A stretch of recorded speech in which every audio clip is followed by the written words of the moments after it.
The Sex Ed with Tim podcast is recorded on the traditional territory of many nations, including the Mississaugas of the Credit, the Anishinaabe, the Chippewa, the Haudenosaunee, and the Wendat peoples, and is now home to many diverse First Nations, Inuit, and Métis people. We acknowledge that Toronto is covered by Treaty 13, signed with the Mississaugas of the Credit, and the Williams Treaty, signed with multiple Mississaugas and Chippewa bands. You're listening to Sex Ed with Tim.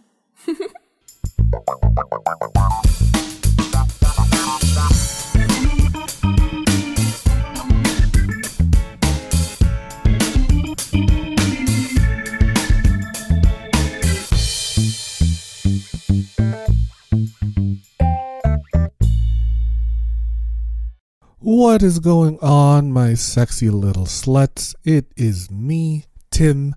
You know me from, the Sex Ed with Tim podcast that you're listening to right now, or some other internet meme that you've probably discovered me on, or you can occasionally find me behind a dumpster getting railed to death. Anyways, hello, hi.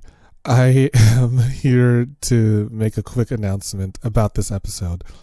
This is an interview that I had with Eric Millen, the founder of LookingList Personals, and we recorded this around, spring, summer of 2022, I believe, and a lot has happened since then. The app is no longer available on the App Store or on Google Play Store. You can't find it anywhere, so that sucks. I did, however, want to keep this episode and release it because I think the conversation that we had is very important. We talk about, so many things actually, but really we talked about the state of hookup culture, the state of what is it that dating apps are getting wrong. For example, like, how do we make sure that we're all staying safe when having sex with strangers that we meet online? Good idea to begin with. Or, like, how do we stop treating each other so disposably, right? Like, you get that post-nut clarity, or like that, catfish ghosting kind of thing. Like, we're all being so rude to each other on these apps that it's just gross and nasty and it's not cute. And let's put a stop to it. So, yeah. I wanted to put this episode out here for us to listen and learn and have a laugh. We do say a few funny things. But yeah, I hope you enjoy, because I had a pretty great time talking to Eric, and I hope you have a great time listening to this episode. So without further ado, let's get on with the show. Mwah! Hello and welcome to another episode of the Sex Ed with Tim podcast. I'm your host, Tim. I'm a certified sex educator. I identify as a chaotic homosexual. And are you a termite? Because you're about to have a mouthful of wood. My guest today... Oh, yeah, that was... That was good. Stupid. No, it wasn't, Eric. That was one of my worst pickup lines, actually. I don't know. Yeah, let's scratch that. Anyways, my guest today is the founder. Can I say founder or founder? Developer? Founder, president, big boss of the app LookingList Personals. I have with me today Eric Millen. Hey, Eric, how are you doing? Hey Tim, I'm great. Thanks for having me on. Not the worst joke, by the way. That's actually pretty good. I did not quite see that coming. You know what? In terms of the pickup lines that I've tried, yeah, okay, fine. It's maybe not the worst, not the best. Like I've one time said, "Hey, are you looking for a stud? Because I got an STD and all I need is you." Oh wow. Yeah. So.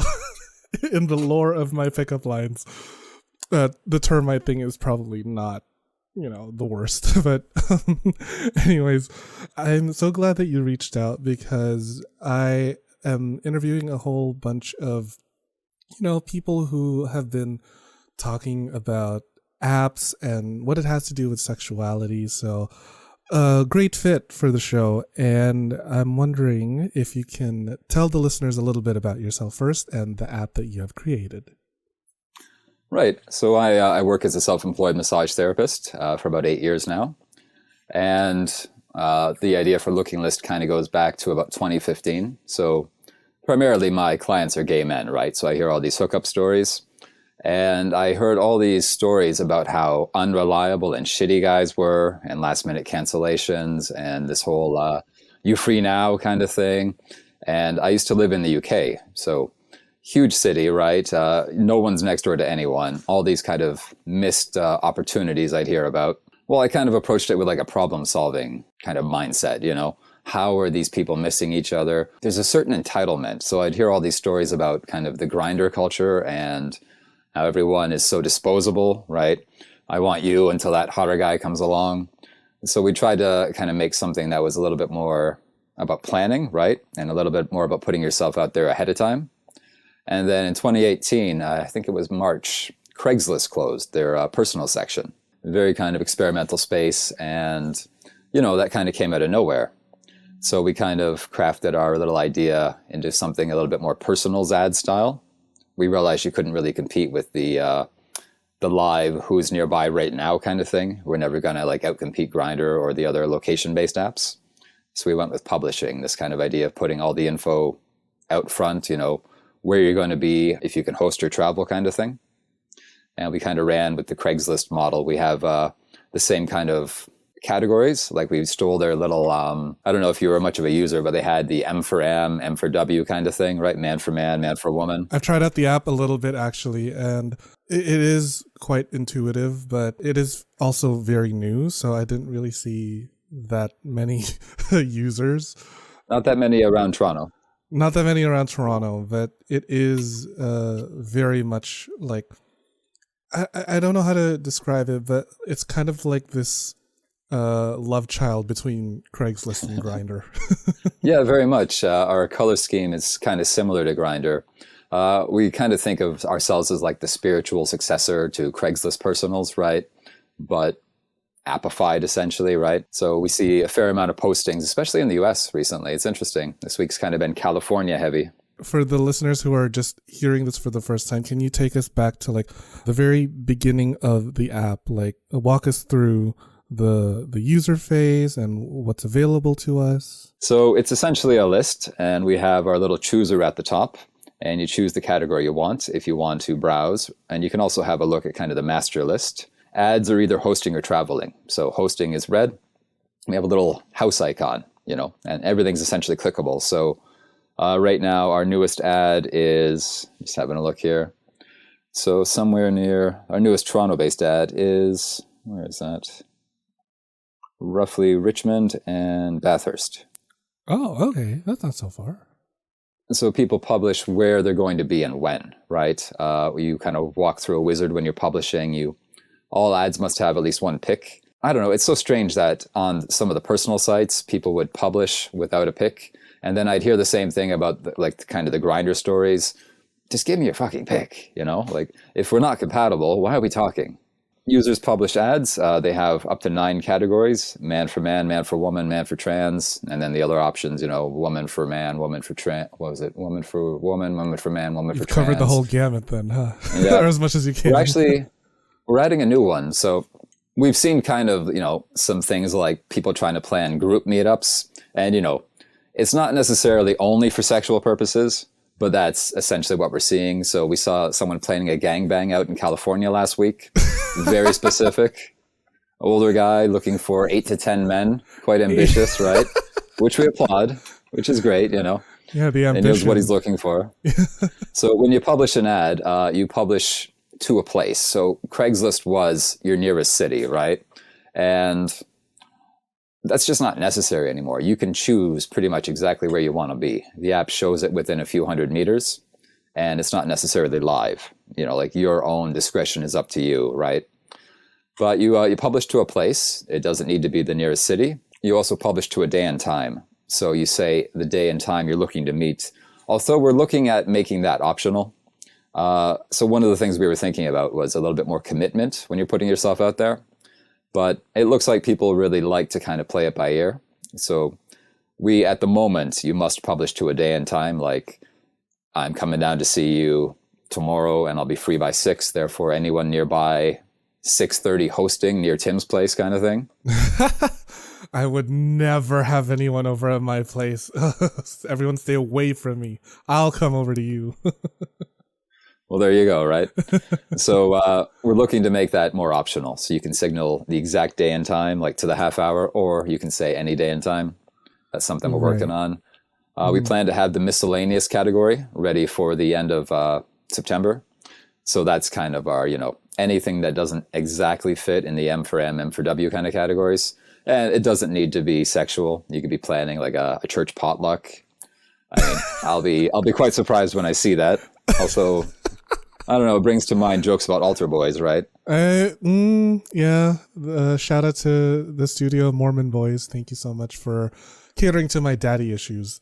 But I am curious, though, about what exactly is it that LookingList Personals will fill, no pun intended. What is the gap that it's filling that apps like Grindr or Scruff are putting in there? Because you said like there's a whole picture thing, there's the whole playing by ear thing, but it like to me it sounds like just like Grindr or Scruff or any other gay dating app, but with a scheduler. So what is it in the gay dating app market that your app is looking to close? Well, it's for everyone. Like there's a big kind of the gay guys are spoiled essentially. But we are about kind of experimentation is a big thing. So you're not limited to one ad. You're not limited to nearby. You can literally search the world. We have advanced sorts, keyword searching. You mentioned you had some daddy issues, right? You can literally stick our little map pin. We have a little rooster, you are here pin. You could check the world, right? You could search by exactly your keywords. And because it's not profile based, you can put yourself out there. You could even look for counseling for daddy issues. Maybe people could find you. That, Eric. Stop. People who want to find, I don't know, more daddy issues could come on. You know what? Yeah, there's always room for more. There's always room for more daddy issues, more father issues. Catholic joke. Yeah, sorry. But basically, you're not limited to one. So you can publish multiple ads, right? We allow up to 3, and it doesn't need to be tied. You could put your super romantic, looking for the partner of your dreams ad out there, and your really dirty one for, after church on the weekend where you know where you're going to be. We try to give people essentially as much discretion as they want. Nothing's tied to you directly. So your ad is out there. Your ads are out there. If you choose to make ads, you can publish to multiple categories. It's interesting. We see a lot of chest pictures, a lot of very particular body parts. We also see faces. People are really open sometimes too. Oh, wow. In fact, it's just a little funny one. If anyone is on the app right now, we had an app this week. I think it was Labor Day. A guy published, so he's looking for a woman, a man for woman. It's a picture of him in front of his car, and he's looking to drive around to get out of the house, to get away from his bitch wife. And it's a total face pick. I'm quite surprised. This guy is like, I don't want to spend another long weekend with my bitch wife. It's, I don't know, people send messages too. You'd think like, yeah, I mean, wow. Maybe his wife's not going to be on it, but it's a public app. Yeah, geez, that is the balls on that, man. Trying to get away from my bitch wife. I just need another bitch to fuck. Well, on that note too, you can hide your ad or delete it whenever you want. So if someone who knows this guy with the red Corvette is listening, maybe send him a message. So, all right, I see this hot guy that's trying to get away from his bitch wife, and I'm like, all right, maybe I can rock your weekend for a little bit. Tempt him a little bit. How do I make that connection? What's the chat interface like? So we call it an RSVP. Okay. So every ad has a little envelope icon. We are trying to go a bit more with like the inbox feel than the chat thing. But we do have instant messaging. So essentially an RSVP is where you break the ice, and you must attach at least one pic as well. Get it all out there, right? Hey, I saw your ad about your bitch wife. Here's my pic, and this is where I am. I know you're driving around in that cherry red, what did I say? Convertible? Corvette? Corvette, right. A cherry red Corvette. Come on over. See your face already. Cute guy. can't believe your wife is such a bitch to you. Come on over, right? That is funny. So, have you heard any like success stories about successful connections? Have you personally made a successful connection through the app? Well, I'm a little shy given that, I think I'd be recognized by the team. We're a pretty small company, but it'd be a little hard for me to put myself out there in my neighborhood without, I mean, I guess I could do a picture of a car, right? But no, I've been a little shy. And our users are pretty discreet, so we don't really get a lot of, dear Looking List, I met the love of my life. Also, we're hoping to maybe get kind of a letter from, what did they call the penthouse thing? Dear Hustler, you wouldn't believe it. We're hoping to start getting some of those. Okay, I understand the need for discretion, but is there a way that your app is ensuring the authenticity and the security for users? Because, I can just post, I don't know, a fucking landscape or something, and that could be approved, or a headless torso or whatever. And like, how would I as a user know that this is a real profile? This is someone that's legit and I'm going to be okay? Just wondering on like the logistics and the security and authenticity aspect of it. Well, that's really up to you. You have communication in the app, and you can also reach out via WhatsApp. You can exchange numbers. You can. Business-wise. Oh, yeah. You got chat, right? You can message however you like. Oh, no. I thought that like you can integrate your WhatsApp number on the app. No, but you can send your contact. Oh, I see. Okay. So that's okay. The one issue we do have on a parallel line is, so we're on the Play in the App Store for iPhone and Android, and they forbid any kind of sex work, right? Which, philosophically, not my issue. Make your money as you like to make it. But we can't allow that kind of... so we have seen people trying to publish their Snapchat and even full prices. So we had 3 ads in New York City this week that were... So people will kind of break up their phone number into 3 numbers and then some text and then the word two, TWO, right? Mm-hmm. So we can't allow that to be published. People do exchange information between them. We can't guarantee that anyone is using the app for legitimate reasons. And that's the same with every other app. So there was a startup a little while ago that tried to do like criminal background checks on the people who use it and then give you a little badge. And as a business idea, that's just the worst thing in the world. Like, can you even guarantee your best friend isn't a serial killer? How do you guarantee anyone? Like, you must remember Bruce MacArthur, the gay village killer? Yeah. He was at it for 30 years. Like, I guaranteed, like, the guy who delivered his morning paper thought he was a great guy. Oh. You can't really put yourself in that position as a business. Some apps do the thing where it's like, you pose with your name on a piece of paper and they take a headshot and say, yep, that's the guy. Like they can algorithmically match your face pic that you've taken to other pics. Mm-hmm. But no, we really can't offer that. Like the liability of trying to say that we know this guy isn't going to chop you up and put you in a planter pot like Bruce MacArthur did. And he used Grindr. He did a lot of his, I don't know what you'd call it, stalking, his... hunting, his preying. Yeah. Jeez. And not just like Grindr, but like in real life too. Like back when the club was called, I believe, Zippers. That's pretty close. I've heard of that. Second Cup, I think, right? Yeah, which is now Pegasus, I believe. Yeah. Oh, right. Pegasus now. So really, the security aspect of it just boils down to the users, right? Like we have to hold ourselves accountable, hold the other person accountable, just to make sure that everyone is consenting, the environment is safe, and it like I wish there was just like a way to weed out from an app point of view to weed out those creeps. Unfortunately, they don't wear labels. It's there's no blood test for it.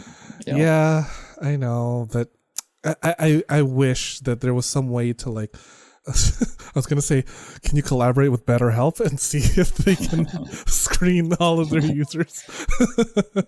It's a little bit of money in the bank, huh? I know, truly, but like, oh well, what are you going to do? So we actually had this idea kind of originally. So I kind of did some surveying of a lot of my clients, and we had the idea of incorporating kind of like Amazon stars, right? give a person a certain rank based on the people they'd met. And we wanted to make it so, one thing that, plenty of research here, gay guys are really shitty. You could be exactly like your photo, you come on time, and I just don't like you. So, so we had the idea of, it was originally going to be like an LGBT only app. Mm-hmm. So it was going to be something like came on time, matched their pictures. I think it was Hygiene was the third one, and the fourth one was Mojo. Well, again, I've heard plenty of horror stories, right? So it was going to be, the fourth one was going to be Mojo, right? Like if you had the energy, and the idea was you would kind of accumulate reviews based on, you and I meet, and then we both get like a feedback form after to give each other some stars, kind of Uberify it, but it was very clear that it just wasn't going to work. I mean, I already do that. Whenever I hook up with the guys, send them a link to a Google survey, and then I just compile all of that data. You're like, was it good? Was it good for you as it was for me? So I'm guessing you do it more like attribute based, right? Like big hands Tuesday rather than faces or names. Yeah, exactly. And then I'll just like rank you all by how fuckable you were and how much I want to see you, and organize it all in a pie chart, a bar graph, however you want, put it on my Google Calendar. This episode is not sponsored by Google, unfortunately, but it'd be great because I use all of your products to help me hook up. Stay organized. Exactly. Spreadsheet that shit. I love a good spreadsheet. And I'm wondering as well, because we brought up the term of sex work, does your app allow for just advertising, for sex workers to advertise their services? Like no, that's kind of a deal breaker. We can't be on the stores if that's explicit. So when you publish an ad, we have a screening that we do. So certain words aren't allowed, and we have also a reporting feature. So when there's something published in a community, you can report it. Let me just bring it up. We've got like 6 different options here when you flag an ad. Public picture contains nudity, incorrect category, copyrighted material, scam, harassment, underage person, illegal activity. So, we have to kind of be App Store compliant. And really, I don't think any of the personals even allow sex work explicitly at the moment. So in 2018, I believe it was the Sesta Foster ruling, which in the US was, let me remember my acronyms, Fight Online Sex Trafficking Act / Stop Enabling Sex Trafficking Act. So essentially it made you liable for anything that happens on your platform. And it's an American rule. We're lucky that we're Canadian, that the liability is not the same, but we still can't be on the stores if we allow open sex work. Yeah. I mean, in Canada, we go by like this Nordic model, which is like which is like super weird. It's like you're allowed to like advertise yourself as a sex worker, but really the guilty party is the one who pays for it. And it's like, right. So how the hell are sex workers supposed Pretty backwards. to? Yeah, and it's like followed by a bunch of like all these other countries and stuff, and it's like, let's follow what New Zealand is doing. They've decriminalized it, and they're so much more safer. Well, I know even the U.S. is not consistent. I think Nevada's got the like Lone Star Ranch. They've got designated places. Amsterdam. Yeah, I think is that Nevada, or is like a specific county in Nevada? Something like that. I know there's some famous cat houses, they call them, right? No, I think our attitudes are pretty backwards, but we're not going to, overturn Apple and Google and throw every law out the window. Essentially, we want to give the openness and the freedom to experiment to everyone, and let each person kind of play their part in policing the community. So another one that's interesting recently, we set the whole party and play kind of culture. So they also, like, what do they call it in the gay community? Chemsex? Mm-hmm. Chemsex, slamming. Slamming is like when you shoot up and heroin. Yeah. Shoot up right away and fuck immediately after. Wow. Yeah, lots. Anyway, the rules for, I think it's either Apple or iPhone or Google, but you can't allow the specific promotion of an illegal drug or how do they say it? The excessive consumption of a legal drug. So we've seen like a fair number of these party and play, or they use the little emoji with the little party hat and the little blowy thing, the party popper thing. Again, we kind of have community policing, right? People can report it. If the admins see anything that really crosses the line, we have to take care of it. But I don't know, there's a lot of play in the rules. Like, what is excessive consumption of legal drugs? Yeah. Who gets to gatekeep what an excessive consumption is? Because people have different tolerance levels. Yeah. And then, if you say you got a big bag of weed and it's Toronto, that's totally legal here. You can't overdose on it. What are you going to do? Be too tired to fuck? I mean, and just eat order chips in all day. Yeah. But it's one of those things that you kind of have to figure out as you go as a business. So, we give people the opportunity to report anything that offends. There have been other things like where someone will post their username as hosting, but with a capital T. Sure, the Tina thing, they call it, right? Yeah. I don't know the actual, what is the technical, I know like some of the slang, but what is Tina? Tina is just another name for crystal meth. Oh, all right. Yeah. I don't know how exactly we got to the name Tina, but basically it's like when you hear guys or whoever drug users say like, hey, are you with Tina right now? They're asking like, are you carrying? And I'm sober, and no judgment to anyone who uses substances, but like, is there a way for the app to like match up that kind of category? Because there are apps that like filter out by categories that are like, people who are fellow substance users or someone who's looking for a specific body type. Is there a filter for that kind of stuff? Well, we don't do matching. So people publish and they reply as they like. Yeah. You can keyword search. The idea of matching users is interesting. So we do see a lot of kind of drug related stuff, and it kind of begs the question of when can help be available? I live in the village here. There's a Cam H office nearby. I think we need to change our attitudes about substance use in general. I think people need help, and when they're ready for it, it should be freely and accessible, freely available. I don't know. There's a fine line between, just as a company, right? Tolerating versus encouraging. We see a few ads recently where it's like, what was it? Essentially, they're trying to use this party and play metaphor, and it's like, I've got the drugs, but they say, you bring the play and I've got the party kind of thing, which is almost bartering, right? It's interesting. So we see a lot of that in the M for M ads and in the like man for woman ads, which a bit of a surprise, I read there's a lot of scholarly articles about the whole chemsex thing in the gay community and like dealing with stigma. Mm-hmm. But I guess straight people also just like to get high. Who knew that straight people want to get high too? Yeah. You're mostly in the village, right? I don't mean to assume, but are you gay or are you the other thing? The other thing? So I'm kidding. I suppose I would be bi. I'm a little complicated.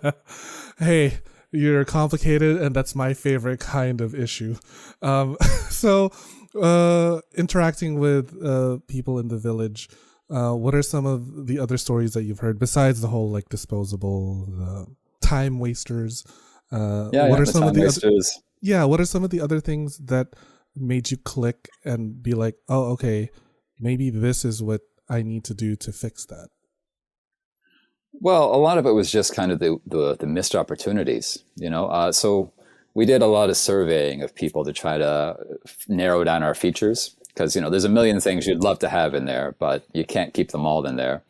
And there was a university student we talked to who said, so first of all, I used to live in the UK, right? And they say first-time homeownership there is, almost zero below the age of 40. So no one lives alone.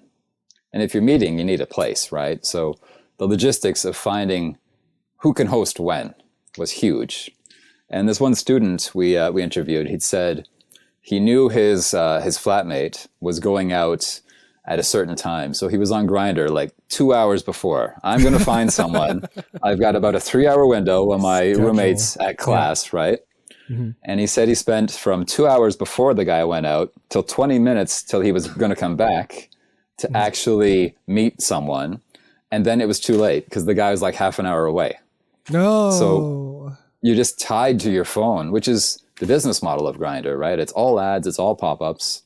It is what it is. They don't really want you to make that quick, painless connection. So we thought, this kind of put it out there, let people find you, be specific was really the key selling point, like find serious people. Right. Time is limited. Yeah. Life is short. Let's just get to fucking already. Do you see the most big, okay, I understand that your app is not exclusively for gay men, but is it mostly gay men that you see in your user? Like, what's your demographic looking like right now? Interestingly, so we've seen a bit of a spike in the M for T ads, the man for trans ads. Really? Okay. Yeah. And we kind of expect it to be bigger in the more urban areas, but we see a lot of people posting in the more rural areas. I think there are just fewer options, right? Yeah, like there's no... And everything's a half-hour drive minimum. Oh, God. We've seen little bubbles of lesbian population as well, which is interesting. Stick to farmers. They're kind of invisible. You get your overalls on. Yeah, seriously. American Gothic painting. See what kind of brood sows are available to you. Raising cocks. So we've seen a fair amount of the man for trans ads, and then also the cross-dressers and that whole... so the trans thing is, unless you are super specific in how you define it, the trans thing is really, really encompassing. We couldn't really make a million categories. We got a small interface, so there's just so much. We've seen a fair number of, FTM, female to male. Female to male, male to female. Yeah. Okay. And I think the ability to put yourself out there, you kind of cut through the crap, right? You're going to be kind of drowning in another app if you're very specific and you're out there in the general population. When you post, you're still in the general list, but there are all these filters we have that help people find you. And yeah, we think that's appealing to people, especially I don't want to say fringe, but the less mainstream people. No, they're fringe, niche, the underrepresented. Well, sure, underrepresented, statistically less common. Yeah. All these terms are a mouthful, right? The non-fuckables. I'm kidding. Well, we welcome everyone. You can be, a 14-syllable word if you want, or you can just be weird for the sake of weird. Yeah. Come on over, right? Yeah. Why just not? Be Life's short. Strange. Let's get strange with each other. We'll be right back after this commercial break. Yes! What's up, all you sick fucking perverts? Don't you just love love? The Love Shop has everything you need to feel the love in the air or in between your legs, wherever you want, really. They've got everything from vibrators, lubes, lingerie, and even full-sized sex dolls. Wow, I guess love really does come in all shapes and sizes. Visit loveshop.ca/sexedwithtim and use code SEXEDWithTim at checkout for 15% off the whole store. And the best part is that they ship all over Canada, US, and Ireland? To all my whores in Dublin, top of the morning to ya. That's loveshop.ca/sexedwithtim and check out code SEXEDWithTim for 15% off the entire store. Now get to fucking. Do you like feeling sexy and looking sexy? Of course you do. Only my listeners are sexy as fuck. I have partnered with fetishwear designer Dale Kuda to bring you the hottest deals on custom jockstraps, harnesses, hats, and more. Head over to dalekuda.com, that's DALEKUDA.com, and use code SEXEDWithTim at checkout for 25% off the entire store. Yeah, you heard me. 25% off. And cherry on top, free shipping. Oh my god. I have a few of the stuff that he has made for me, and girl, I'm wearing it right now. I'm wearing like a little jock strap so that I could easily just like slip a little butt plug or dildo every now and then here and there, and I'm on the train. I'm just like, thank you, Dale. That's DaleCuda.com with the code SEXEDWithTim for 25% off your entire purchase with free shipping. With a deal like that, I swear I could come buckets, honey. The show is about to begin. Yes. So, have you personally experienced any of these shortfalls in the hookup culture? Definitely. Way back in the day, Yeah. people are really flaky, and kind of a question we have is how much of that is the ecosystem of the app or the website or the old personal system, and how much of that is just the human population. So, like the Grindr thing, we think it really encourages this. Okay, next, he's hotter, never mind. Talking with you, and then this guy comes on, and you and I were about to plan, and now. Fuck you, and then this guy stopped talking to me, so I'm back to you, and it's 2 a.m. and you got to work the next day. The frustrations, I think, are really encouraged by the ecosystem of everything being who's exactly how far away when. Right. So, yeah. But maybe that's just people. It's hard to Right. kind of make that distinction. Do you think that like maybe this problem is being perpetuated by us as people or by the apps? Like, are they encouraging this kind of people are disposable kind of idea? I think both. I think it's partially the way we evolved as well. Can you put yourself out there and enjoy yourself, but still be humane to other people, still be respectful of their time, politely decline if you're not interested? People do make connections that last a lifetime through hookups. I don't think that really happens when you come to it with a shitty entitled attitude, though.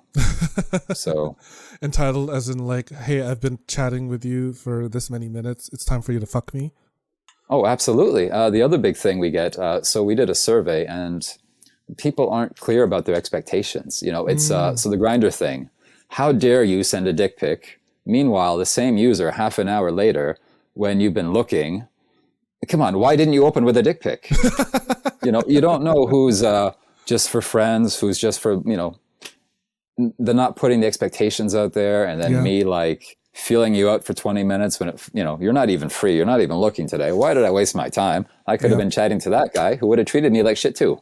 Like, I don't know, there's a certain philosophical element of, can you get what you want, be decent to other people, not have expectations, and see what can grow. It's also very much like this need for instant gratification and for the most amount of pleasure at this specific moment. And it's like, I understand. And I've seen it because I have been way more explicit in terms of my expectations through the apps. I used to just be like, looking now, and then that was it. But now I'm like, I want this, and that. Do not send me a dick pic as your first message, and then do all that. Like, ever since I became more detailed in what I want out of sex, the number of messages have just like significantly decreased, and it's led to more fulfilling sex and to more like pleasurable connections rather than just like random dick that's like cheap and gross and dick that hasn't brushed their teeth. It's so much more true to who I am, the sex that I want. And I'm wondering then is like, I hope that the app is encouraging that kind of behavior, that kind of idea that like, are you here to get exactly what you want and not treat other people in this same shitty pattern that we've been doing to each other these last how many decades? Well, again, that's the kind of thing we think giving people the tools they need to be more specific should encourage that, rather than like the Grindr model is just such the perfect example, because everyone I talk to, it's always the same guys. Sure, because it's like 300 meters around you, or it's the closest 60 people. So you're limited who you see. It's always the same people. But if you can put yourself out there in a really open way, like how many people are going to read your ad and not reply? And you'll be thankful they didn't. They wouldn't have fit anyway, right? Be super discoverable on your own terms. That is true. Yeah. Your dick not washing their teeth thing really made me laugh about that option of the rate their hygiene. If we could put it in and trust people to be honest and fair, I would love to. Hygiene is so important. It's one of the things I would always hear you free now? And I'd always think, there really is no now. Like, it's your neighbor. You're still going to have to grab a shower and everything, right? Yeah. Like, now is still 15 minutes in the future at least. Yeah, but free not if you don't brush your teeth.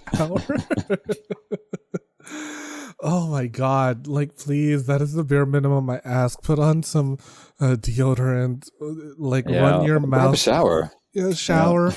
Like, I understand that we're all on the go and we need that instant pleasure right then and there.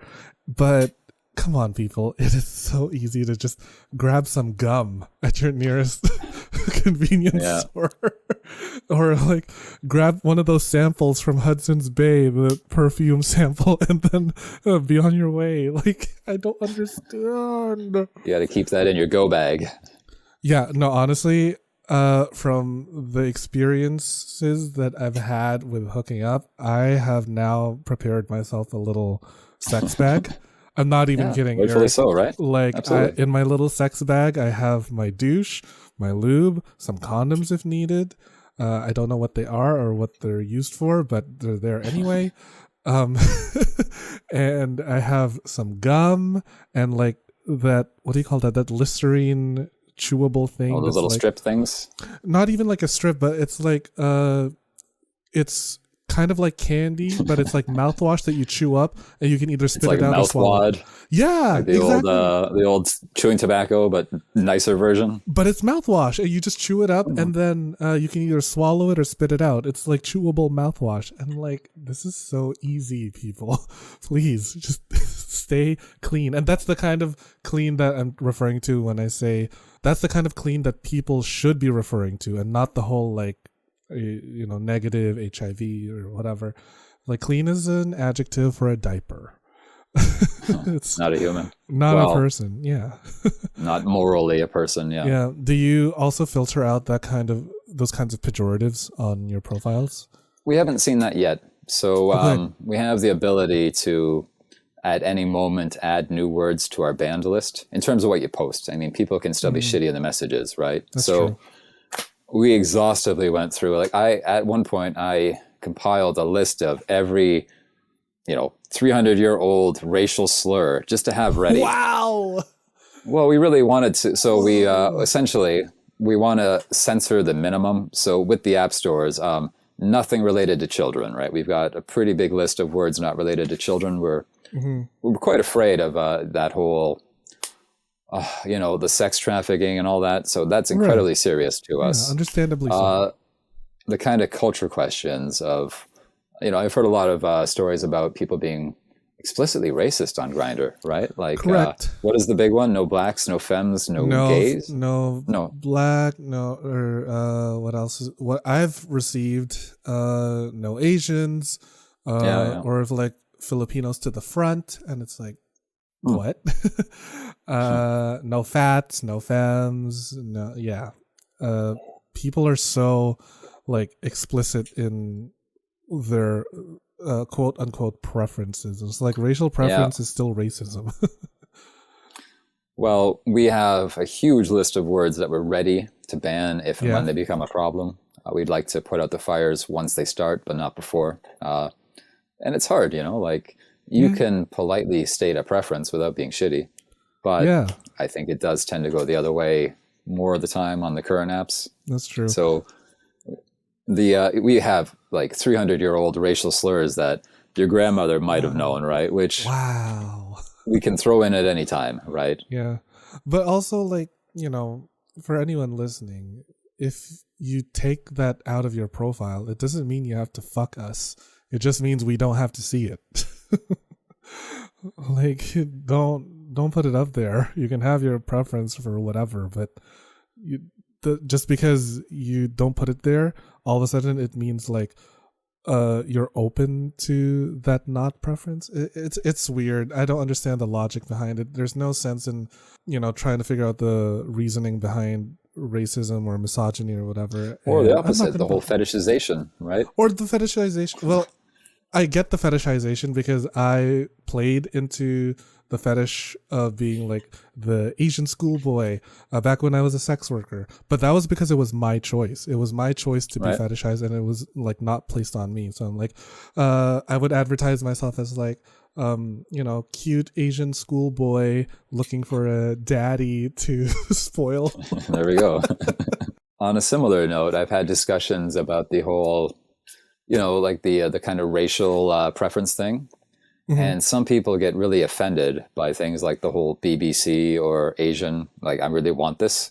Mhm. And it's interesting when someone, I choose to kind of speak on behalf of all the other people in my group, that's offensive.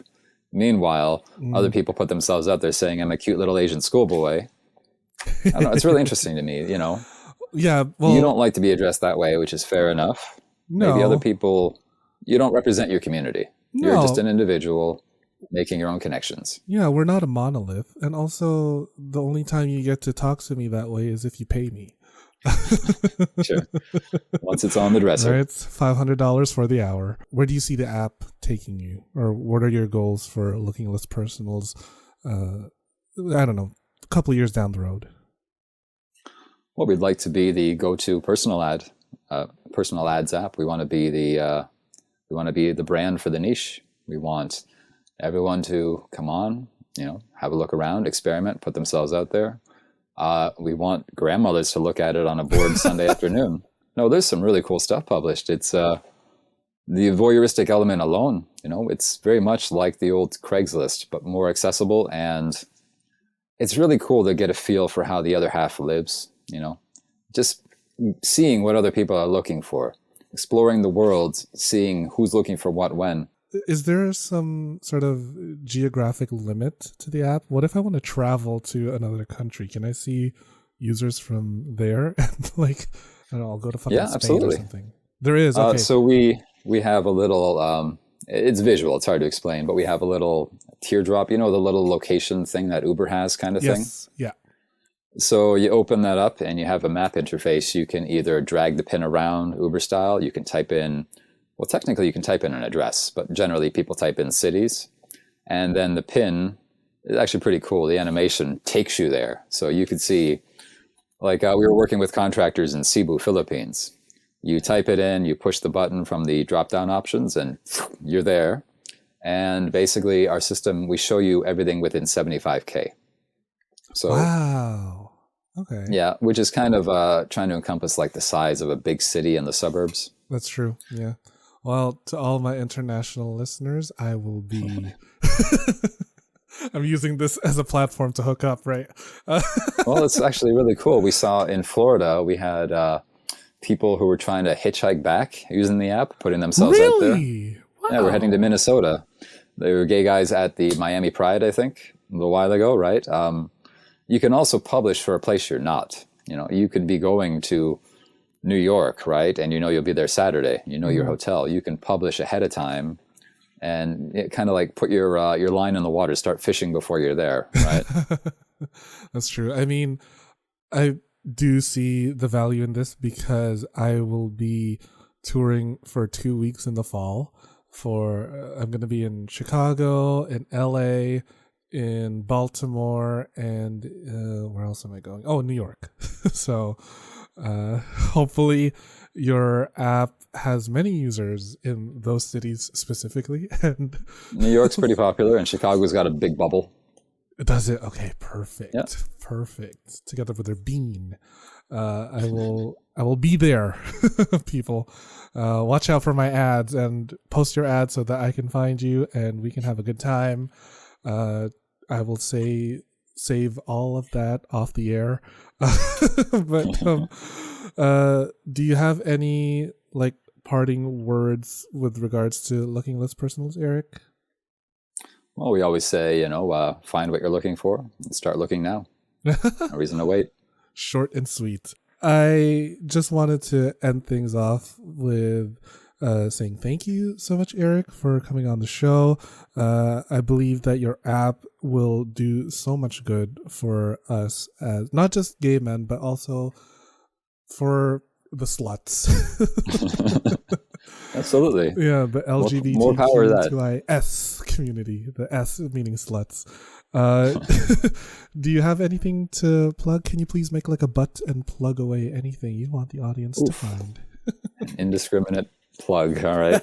Well, you can check out our social media on Twitter. I think we are LookingList app, and Instagram, Facebook, we're LookingList Personals. Check us out on the Google and the iPhone stores, LookingList Personals, or LookingList will bring it up. Give us a positive review. We're growing, and the likes, the stars, they really help. I wish you could rate us on having clean teeth, but you can just give us a 5-star on everything instead. And trust us, people, if only you could see this feed right now, we both have amazing teeth. I have spent a little over $5,000 on these babies, so it's worth it. Anyways, thank you so much, Eric, and thank you so much, LookingList Personals, for making the world such a better place. And most of all, thank you to the listeners that have made it this far in this chaotic-ass conversation.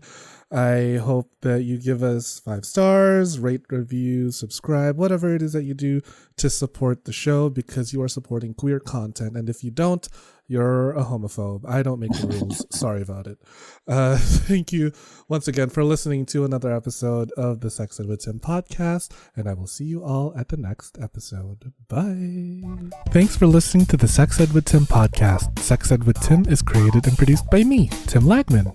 Music is Aces High by Kevin MacLeod. Follow me on Twitter and Instagram at GaySlutClown and at Sex Ed with Tim. You can also like and follow me on the Sex Ed with Tim Facebook page. If you enjoyed the show, please rate, review, and subscribe on Apple Podcasts, Spotify, or wherever you get your podcasts. Thanks for all your support, you dirty little slut. Mwah.